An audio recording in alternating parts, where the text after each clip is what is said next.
In 2013, the Universal Basic Education Commission (UBEC) blacklisted Kwara for the diversion of funds meant for construction and upgrade of basic schools to odd use.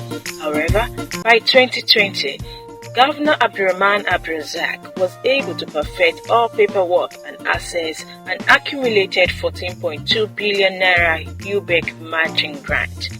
On a quest to investigate how the state government expended the 14.2 billion naira UBEC grant, I visited 5 schools in Ilorin West, Ilorin South and Asa local government areas of Kwara State. My first stop was at Okesuna LGEA Primary School, where I saw improved school infrastructure except that the pupils to teacher ratio was high. Alagbado community in Ilorin South local government area is another community which has benefited from SUBEB project with the construction of one block of 2 classrooms for junior secondary school students. The chairman, Ararami community in Alagbado, Alhaji Isiaka Omotayo Ibrahim, however, explains that some junior secondary school students are being housed in a rented facility as the block of 2 classrooms built by SUBEB is inadequate. We don't have any problem in Nation Primary School in Alagbado.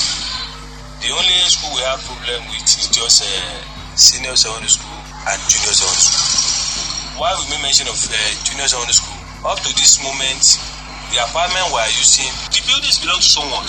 In fact, the owners building it that want to use it for school. But because of the environment there, are you getting me? The abandoned and community acquired from each other. We are paying it on a yearly basis. Actually, the Kwara State government have been able to build 2 classrooms for us last year, and that one is existing.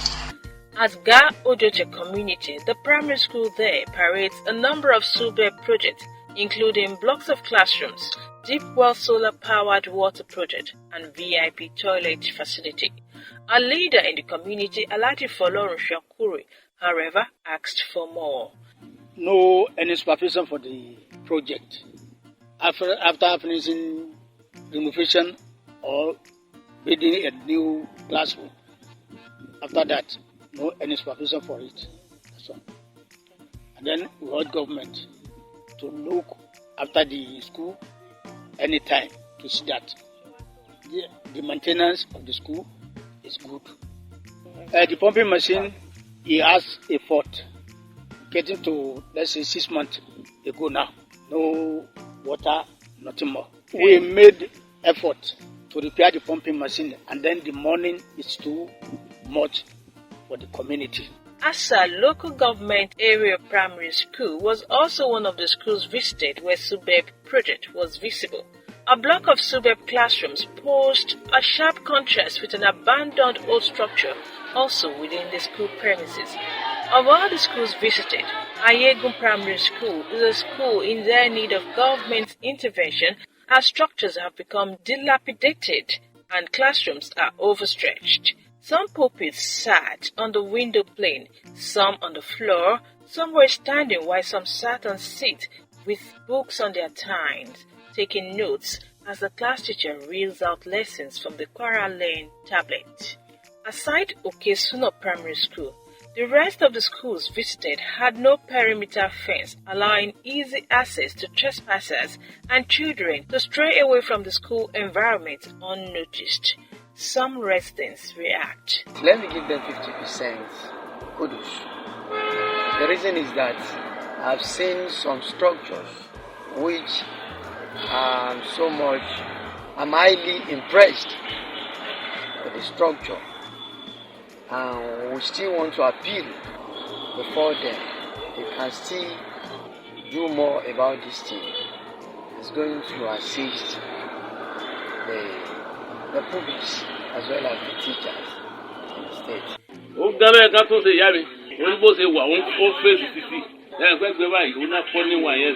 his old ones and no tell you praise February innovate and everything okay. But the greater no more let me, here grandma the single me somebody can not no more lay a billionaire better. Abitaba won your palanuku, Uruko Messiah, Akayedi. Some teachers in the state also wished that the number of pupils in the classrooms could be reduced for optimum performance. We need more time in the learning process for them to be able to learn very well. Then classroom space. We don't have enough space. Children are too much for a teacher in a class. There is a class in my own school where there are 60 pupils.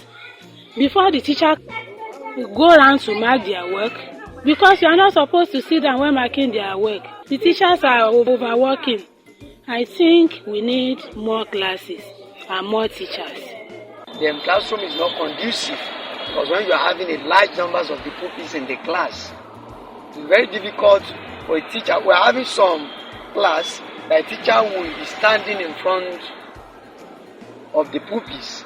That is, you'll be standing beside the board, which will make it very difficult for such teacher to be moving around the classes in order to check the pupils' performance when the lesson is going on. So the same thing applicable to the fact that when you give them a task, it's very difficult for some teachers to be moving around in order to cross-check what the pupils are doing for the task ahead of them. So in view of that, if the government can try as much as possible to provide enough of what? The classroom to assist the pupils as well as the teachers who are taking them.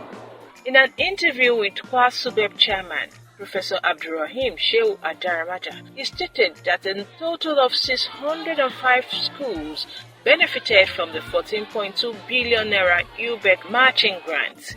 Data got from the agency give a breakdown of the project as construction of 83 blocks of 2 classrooms, 69 blocks of 3 classrooms, 61 blocks of 4 classrooms, 78 VIP toilet and deep well, 1,414 projects involving remodeling of classrooms were carried out, 24 old school approach, 42 boreholes and 39 digital literacy projects. However, documents showing a breakdown of how the money was expended was not made available, neither is it on Kwara SUBEB's website. Reacting to a question on these, Kwara SUBEB chairman Professor Adaramaja explained that the continuous support and release of UBEC funds to the state showed that the subventions is being adequately utilized. Across the country today, the only governor that have invested so much in basic education is Abdurrahman Abdulrazak. Because look at it, he assessed 2014, 15, 16, 17, 18, 19 with 7.1 billion. He has also assessed 2020, then he has also given approval for 2021. If you add all these one together, it's going to about 9 billion. So which state of the federation has committed so much? This is an issue with regular payment of salaries, purchase of instructional material, and some other investments that they have done in basic education. Similarly, the Chief Press Secretary to the Kwara State Governor, Malam Rafiu Ajakai, also see no reason why a breakdown of how the SUBEB fund was expended on projects should be made available, owing to the visibility of work done across the 16 local government areas. The work plan requires that we spend what we have received judiciously with proper monitoring and support from UBEC team in Abuja. So every now and then there are appraisals by the two teams, which is why repeatedly you have seen UBEC team coming to Kwara State. And true to what we have done, several government committees, federal government committees have visited Kwara, and they have really praised the administration for the judicious use of the intervention fund, that's UBEC fund. So there is no question of not properly spending the resources, because UBEC has testified to the fact that there has been a change, serious paradigm shift from what you used to obtain in Kwara and now what now obtains. The House of Representatives Committee on Basic Education, that's UBEC, also visited Kwara, led by Professor Yoberi, and they really commended how the government, this administration, has spent that UBEC fund. The demand could not be taken further because, despite many years after its documentation by the federal government, the Freedom of Information Act is is yet to be domesticated in Kwara State. This situation bothers the Deputy Coordinator of Elite Network for Sustainable Development, NSUT, Comrade Larry Osho, who insisted that there is need for transparency and accountability in government's activities to allow civil society groups and the media access to data. The government of Abrazak accessed over 14 billion naira. But to our surprise, up to this moment, they have not subject the construction of all these classrooms to the civil society organization in the state to monitor, to do the re-evaluation of what they construct, to know whether there is value for money or not. So we are now use this opportunity to call on the government of Abrazak, particularly Professor Daramaja, to officially release the document, the bill of quantity of the details of the contractor, the amount released to the contractor, so what they have spent, then the number of the classroom that they have used this money to construct, so that it will promote transparency. At the same time, it will enable the civil society organization to monitor, to re-evaluate how the money has been spent. Meanwhile, the SUBEB has also accessed 2020 matching grant of 1,430 million naira, while the counterpart fund for that of 2021 has also been approved by the state government. I am Rashidat.